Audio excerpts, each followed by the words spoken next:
తండ్రి అయిన దేవుని మాటలు కొన్ని మాటలు మనం వివరించుకుందాము.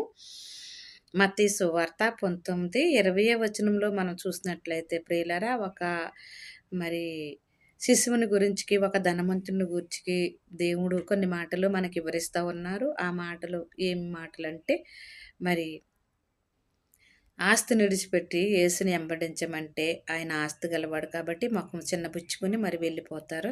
మరి ఆ యవ్వనస్తుడి గురించికి ఈ మాటలు చదువుకుందాం. 20వ వచనం, మత్తయి సువార్త 19:20 వచనం. అందుకు ఆ యవ్వనుడు, ఇవన్నీ అనుసరించుచునే ఉన్నాను, ఇంకను నాకు కొదవ ఏమని ఆయనను అడిగాను.